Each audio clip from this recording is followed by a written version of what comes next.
Première partie. Chapitre 1. Comme toutes les célébrations asgardiennes, la cérémonie royale de Gulveig n'était plaisante que si l'on aimait écouter des discours interminables, échanger des politesses ineptes et se faire piétiner les orteils, car le grand hall était toujours plein à craquer et personne ne savait marcher en talons. Loki était persuadé que tout le monde détestait ce genre de fête, mais nul n'osait le dire au risque de passer pour étroit d'esprit. Étant tout à fait certain de son ouverture d'esprit et de sa capacité à porter des talons, il n'avait, lui, aucune difficulté à exprimer ses pensées. Je déteste les jours de fête.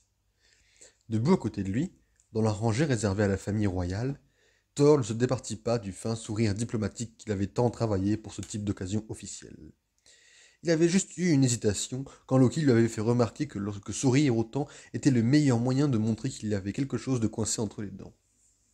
Thor avait soigneusement passé sa langue sur ses gencives pendant quelques minutes, les lèvres contractées en une grimace grotesque qui avait poussé plusieurs courtisans s'approchant d'eux à rebrousser chemin en toute hâte.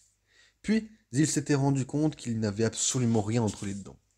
« Les célébrations sont très importantes, » répondit-il. « Elles prouvent la compétence de la cour envers les dirigeants d'Asgard.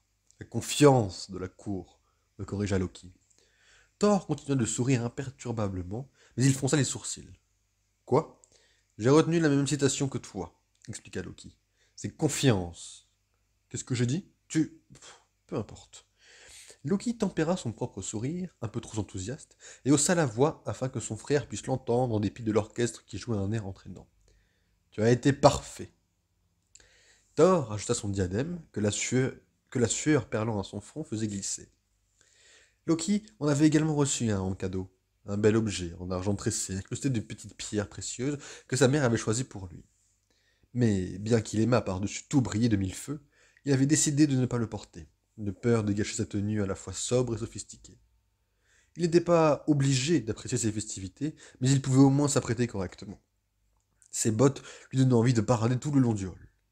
Noires, elles montaient au-dessus du genou, et leurs talons étaient aussi longs et étroits que les lames cachées dans ses manches. Il portait un manteau orné d'un col haut et de décorations vertes sur les épaules, ainsi qu'un large pantalon de la même couleur. Amora lui avait confié que le vert faisait ressortir ses yeux comme des joyaux. Il prenait toutefois garde à ne pas en abuser. Mieux valait en effet ne pas lui laisser deviner à quel point son avis comptait pour lui. Amora avait peut-être toujours raison, mais elle n'avait pas besoin de le savoir. Loki jeta un coup d'œil sur la rangée des dignitaires. Près de lui se tenait Thor et Frigga. Les mains dissimulées sous les manches de son ample robe argentée, leur mère souriait et hochait la tête, tandis qu'une Asgardienne faisait l'éloge de ses splendides cheveux striés de gris. À leur côté, les ambassadeurs de Varaheim et Ringforge s'adressaient à la reine Jolena, qui leur demandait sans cesse de parler plus fort. Plus loin, Carnia, reine des Nords et magicienne royale d'Odin, avait adopté une pose martiale, ses cheveux noirs tressés et relevés autour d'un diadème en or, pareil d'une pierre violette. Son visage était impassible. Depuis son arrivée à la cour, Loki ne l'avait jamais vu manifester la moindre émotion, hormis de brèves mots respectueuses. Ses longs doigts reposaient sur l'épaule d'Amora, comme si elle avait la certitude que son apprenti disparaîtrait si elle ne la retenait pas. Ce qui était effectivement dans le champ des possibles. Aux yeux de Loki, Amora fuyait son ennui bien plus qu'elle ne l'aurait dû. Plus en tout cas qu'il n'aurait pu se le permettre sans que son père ne lui fasse la leçon. D'ailleurs, Carnia ferait peut-être des remontrances à sa protégée, mais la jeune femme semblait accorder moins d'importance à son avis que Loki à celui d'Odin. Il aurait aimé ne pas s'en soucier, ne pas avoir l'impression que la moindre de ses actions était dûment notée et enregistrée en vue du jour où Odin nommerait l'un de ses fils héritiers à la couronne d'Asgard. Tout serait tellement plus facile s'il était seul. Amora était l'unique étudiante que Carnia avait jamais choisie, et la seule magicienne d'Asgard assez puissante pour devenir un jour magicienne royale et reine des Nornes. Son pouvoir la rendait désirable. Celui de Loki, au contraire, lui donnait envie de le dissimuler. Personne ne voulait d'un sorcier sur le trône. Les souverains d'Asgard étaient des guerriers, aux longs cheveux blonds, aux armures étincelantes, marquées de cicatrices qu'ils arboraient nonchalamment, tels des accessoires voyants. Oh, c'est de vieilles babioles, juste un petit souvenir d'un féroce sacarien qui a eu l'audace de se mesurer à moi. Amora parvint à échapper à Carnia, besoin de saisir une coupe sur un plateau au passage d'un serviteur. Loki l'avait touché le liquide du bout du doigt et en faire léviter une goutte quelques centimètres au-dessus de sa paume avant que Garnia ne se penche vers elle sans même la regarder, ne passe la main sur la sienne et ne brise le sort. La jeune femme leva les yeux au ciel et, devinant que Loki la dévisageait depuis plus longtemps qu'il ne le voulait que ne le voulaient les convenances, elle se retourna et lui lança son sourire canaille en le fixant droit dans les yeux. Loki sentit ses oreilles rougir et faillit détourner le regard, comme pour démentir le fait qu'elle avait toujours surpris en train de l'observer. À la place, il leva exagérément les yeux au ciel à son tour, et elle lui répondit en faisant mine de se pendre d'ennui. Loki ne put retenir un rire. Thor fronça les sourcils et suivit son regard, mais Amora s'était déjà redressée et souriait à un courtisan venu échanger quelques mots. Elle semblait tout faire pour que son sourire ait l'air le plus forcé possible, fournissant autant d'efforts que Thor avait déployé pour adopter une expression sincère. Mais elle était bel et bien en train de sourire, alors personne ne pouvait lui reprocher de ne pas y mettre du sien. Thor fronça davantage les sourcils, au risque de voir son diadème disparaître dans les plis de son front, puis il le remit en place en soufflant d'une manière très similaire à celle d'Odin. Lorsque Loki croisa de nouveau les yeux d'Amora, celle-ci fit un geste discret vers le sol et lui lança un regard interrogateur. Loki hésita. Jeter les sorts anodins qu'elle lui apprenait au dîner, ou bien dans leur salle de cours, était une chose. Le faire en pleine cérémonie officielle en était une autre. Il n'y aurait aucune conséquence. Certes, et c'était lui qui avait eu l'idée d'éteindre le carrelage du grand hall en rose. Toutefois, il l'avait suggéré en plaisantant, à moitié dans l'espoir d'impressionner Amora avec une idée audacieuse et un usage créatif de la magie, sans devoir concrètement passer à l'acte. Or, Amora souhaitait toujours aller au bout des choses. S'il était possible d'essayer, il fallait le faire, quelles que fussent les conséquences. Et il y avait toujours des conséquences, que ce fût une tape sur la tête de la part d'un tuteur morose ou une convocation dans les appartements de Carnir. Amora faisait malgré tout ce qu'elle voulait. Loki brûlait de jalousie en pensant à son audace, à la façon dont elle semblait ne pas ressentir la moindre honte quand Odin ou Carnia la réprimandaient. Son cœur à lui battait la chamade, même lorsqu'il relevait le menton en un geste de défi. Même quand il estimait n'avoir rien à se reprocher. Une fois, alors qu'il était enfant, il avait utilisé sa magie afin d'éteindre toutes les lumières du palais simultanément. Il avait été décontenancé quand son père, au lieu de manifester l'enthousiasme et la fierté auxquels il s'attendait, était rentré dans une telle rage que Loki avait craint qu'il ne se lève la main sur lui. Le petit garçon avait été envoyé dans sa chambre, seul, pris d'une honte qu'il ne comprenait pas.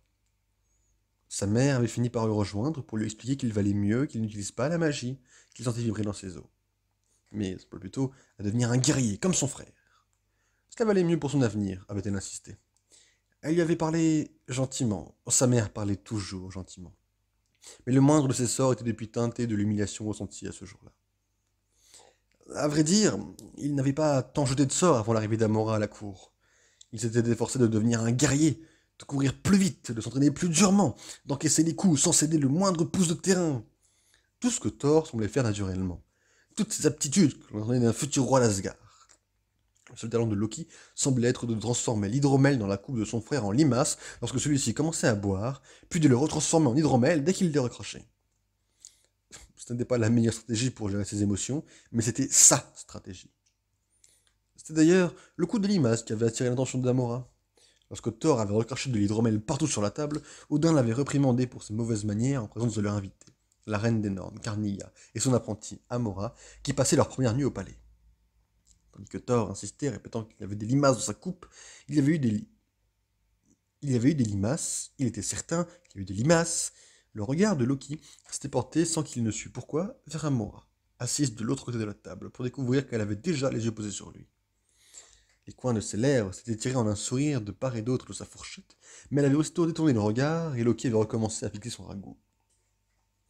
Loki s'était dit que Thor méritait les limaces pour l'avoir fait tomber sur le terrain d'entraînement ce matin-là, alors qu'il avait promis de ne pas le faire.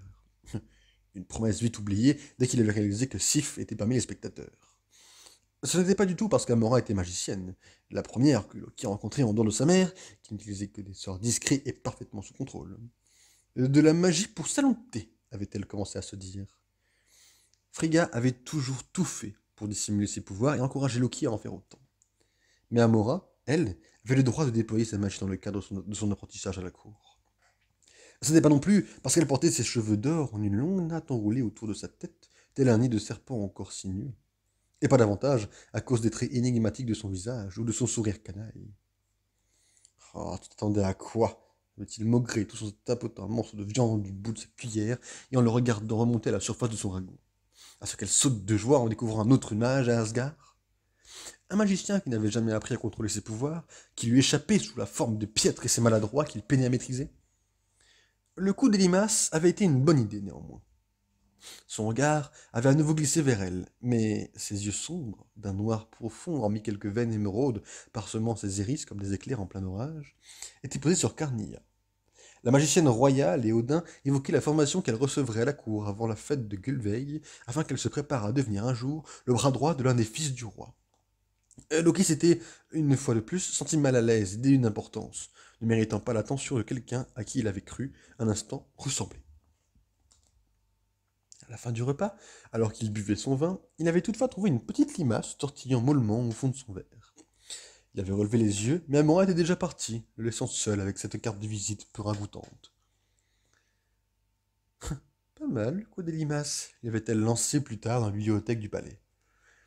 Pelotonnée sur le banc devant l'une des grandes fenêtres circulaires donnant sur le jardin, elle avait une pile de livres à ses pieds.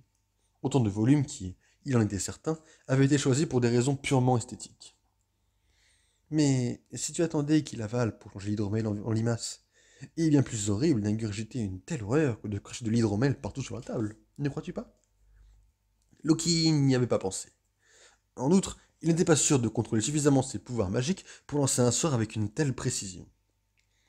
Devant son silence, Amora avait levé les yeux du livre qu'elle tenait sur ses genoux, et il avait eu la certitude qu'elle savait pertinemment combien son expression hautaine lui allait bien. Le mouvement de son visage avait fait cascader ses cheveux, maintenant dénoués sur ses épaules, comme un précieux tapis déroulé sous les pieds d'un roi. Qui t'a appris à faire ça? Avait-elle demandé. Personne. Il avait affûté ses maigres aptitudes seul, dans une découverte épouvante, rudimentaire et frustrante de ses propres pouvoirs. Il avait pourtant, il pouvait pourtant sentir un puits de magie en lui, profond et puissant, sans aucun moyen d'y accéder.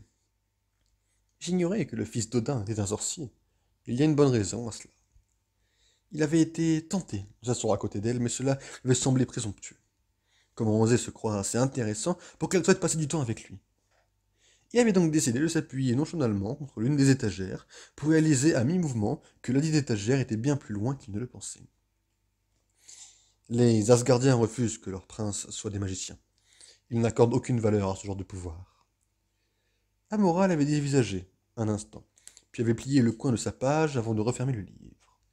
Son geste exprimait une telle puissance destructrice en miniature que Loki avait eu envie de corner tous les volumes de la bibliothèque de son père. Odin n'a chargé personne de son éducation? Ou ta mère? C'est une magicienne. Non, avait répondu Loki avec la certitude qu'il s'enfonçait de plusieurs centimètres dans le tapis. Enfin, oui, ma mère est magicienne, mais mon père ne veut pas que j'étudie la magie. Parce qu'il a peur de toi. Loki n'avait pu s'empêcher de rire en imaginant Odin, avec sa carrure imposante et son attitude brute et déterminée, craindre son propre fils, particulièrement le plus petit, le plus gringalé des deux. Il n'a pas peur de moi. Il souhaite juste que je sois le meilleur candidat possible au trône, alors je dois m'entraîner avec les soldats. Cette fois, c'est Amora qui avait quitté de rire. Autant garder un navire de guerre dans un étang. Quel gâchis! Elle avait caressé la tranche de son livre en évaluant Loki du regard. Son corps épousait le rebord de la fenêtre de si près qu'il semblait fait de fumée. Elle avait ôté ses souliers et ses orteils touchaient la pierre nue. Tu n'es pas un soldat, avait-elle déclaré, mais un magicien. Et quelqu'un devrait apprendre à le devenir. Oui, quelqu'un devrait.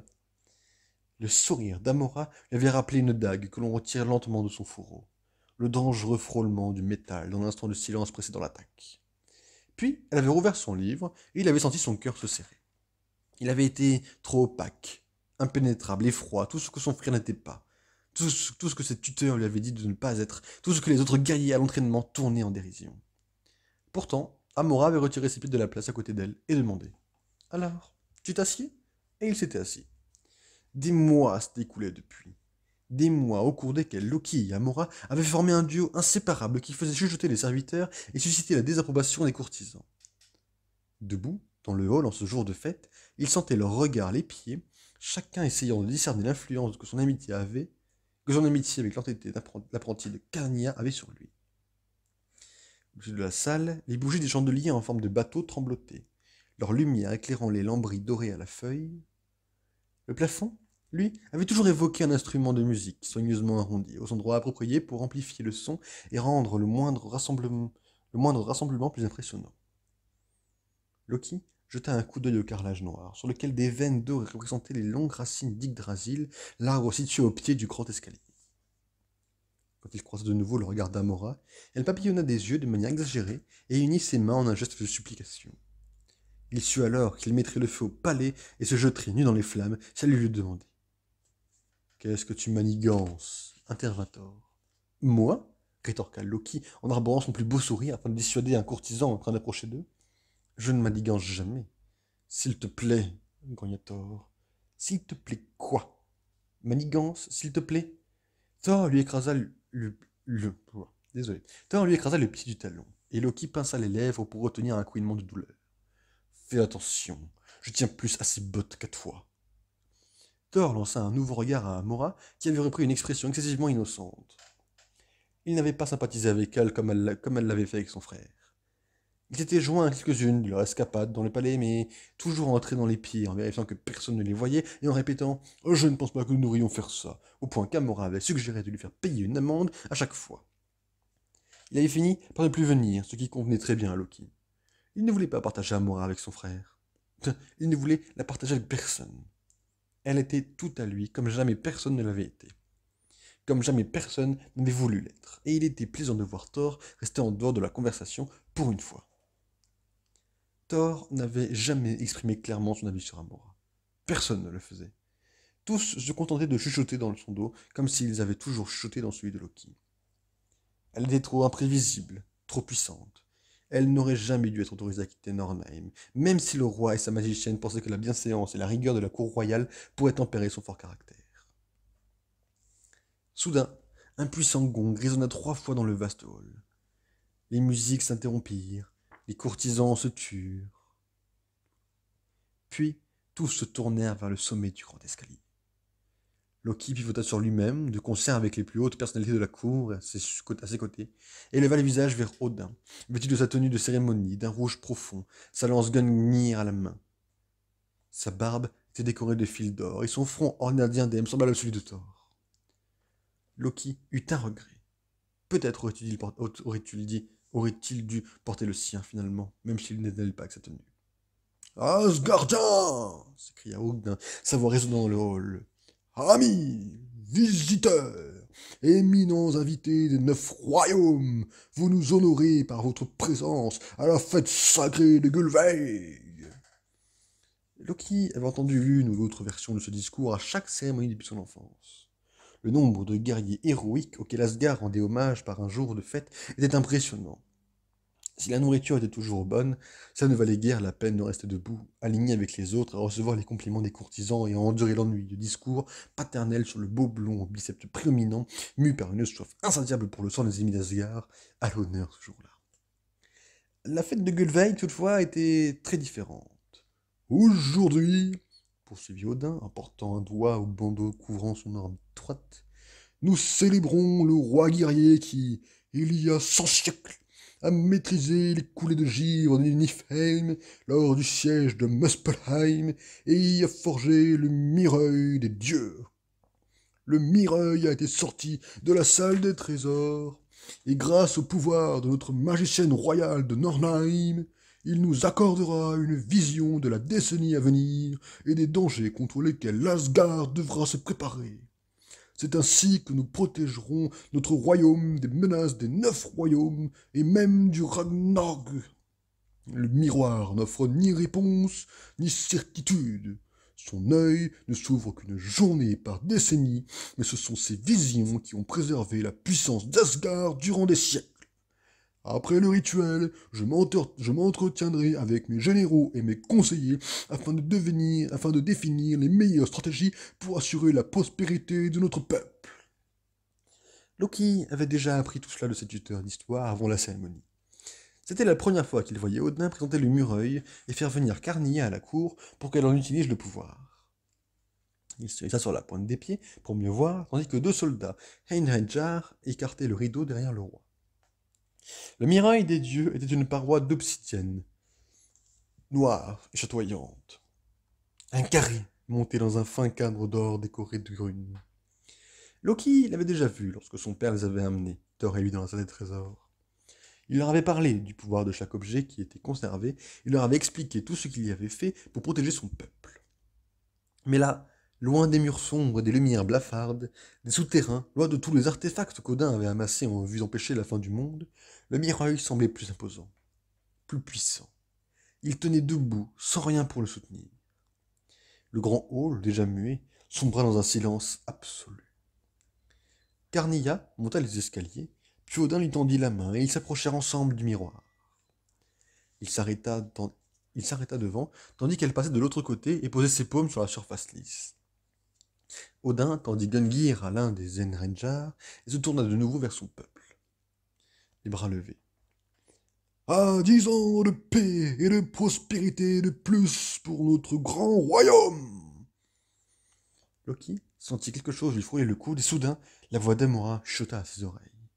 Alors, devrions-nous plutôt changer la couleur du carrelage maintenant, tant que ton père est occupé, ou attendre pour que tout le monde voie combien cette tenue jure avec le rose?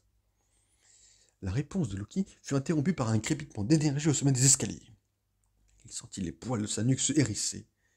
L'air était soudain chaud et lourd, comme si un orage se préparait. Un éclair aveuglant zigzaga le long du plafond. Les courtisans poussèrent des cris de surprise, mais Carnilla leva la main et la lumière rejoignit son poing fermé, autour duquel elle s'enroula tel un cyclone. Loki était bouche bée devant tant d'élégance et de contrôle, devant la façon dont la magie se déplaçait et répondit à l'appel de Carnilla. Il sentit Amora lui tapoter le dos. « Loki !» Carnilla ouvrit la main, puis la pressa contre la surface d'obsidienne. Les coins du miroir s'illuminèrent et ses runes brillèrent d'un tel éclat qu'elles semblèrent s'embraser. Le miroir ondula, comme un plan d'eau troublé par une pierre, et l'œil d'Odin devint blanc. Les images de l'avenir d'Asgard défilaient devant lui, sans que personne d'autre ne puisse les voir. « J'ai l'impression que tu ne m'écoutes pas, » murmura Amora, les lèvres si proches de Loki qu'il sentit son souffle sur son oreille. « Silence !» siffla Thor. « Ah, je suis désolé, » répliqua la jeune femme en se tournant vers lui. « Ai-je interrompu quelque chose d'important ?» Un autre crépitement de lumière traversa le plafond et se jeta sur la main de Carnilla. « Fais preuve d'un peu de respect !» marmonna Thor entre ses dents.